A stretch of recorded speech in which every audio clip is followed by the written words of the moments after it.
The Galactic Council's military exhibition was a spectacle unlike any other in the galaxy. Dozens of species had brought their greatest war machines, gleaming titans of metal, each built to inspire awe and terror. The Krivak unveiled their spiked dreadnoughts, bristling with plasma lances that could melt a city from orbit. The Cerati hissed with pride as their stealth cruisers phased in and out of visibility, bending light around their hulls. The Valari displayed carriers so vast that they each housed a small moon's worth of starfighters. Each unveiling was met with gasps, clicks, or roars of approval. To the gathered species, these ships were the pinnacle of military power. And then it was humanity's turn.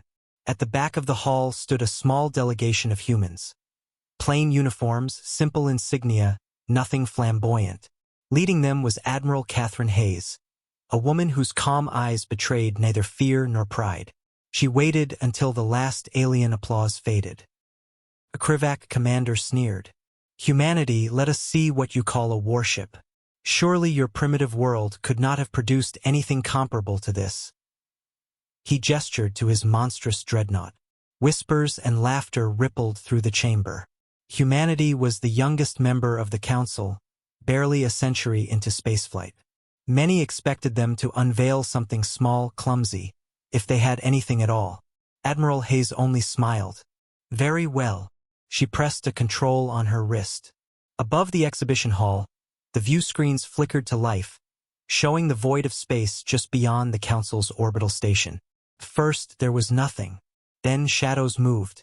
A vast silhouette drifted into view. Then another, and another. The aliens gasped as an entire human fleet decloaked. These were not the sleek, fragile designs of Council vessels. They were massive, angular, armored behemoths, ships built not to impress but to survive. The first ship filled the screen entirely, a mountain of steel and guns. The UNS Titan's Wrath, a battleship that dwarfed even the Valari carriers. Its hull bristled with kinetic cannons the size of towers, railguns stretching across its spine, missile bays hidden behind layers of ablative plating. Counselors leaned forward in shock. The Cerati whispered, It has no curves, no elegance. It doesn't need elegance," Hayes said, her voice carrying across the hall. "It needs to fight."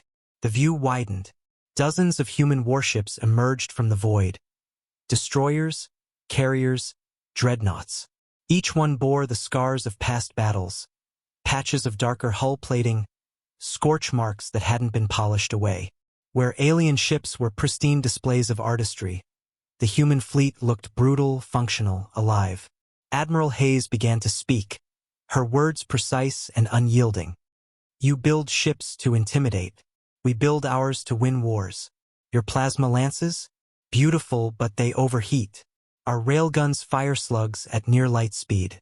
No shielding can withstand that kind of impact." The Krivak commander stiffened. "Your stealth ships? Impressive until they meet our thermal scanners and sonar pings. You bend light. We listen for your reactors humming in the dark." The Cerati hissed angrily. "And your carriers? So vast, so fragile. Ours carry drones that swarm in the thousands. If one carrier falls, the swarm keeps fighting." The display shifted again. Footage rolled, grainy, brutal recordings of human fleets in battle. Alien warships burning under railgun fire. Swarms of drones overwhelming cruisers. Human battleships holding the line against enemies 3 times their number. The chamber filled with uneasy silence. "These ships," Hayes continued, "are not parades of power. They are the children of necessity. On Earth, war has been a constant since we first sharpened sticks against predators. Every age, every century, we perfected the art of survival through conflict. When we reached the stars, we carried that legacy with us." Finally, the camera zoomed out to show the entirety of Earth's fleet, assembled in orbit. The scale was staggering. Rows upon rows of steel leviathans stretching into the darkness.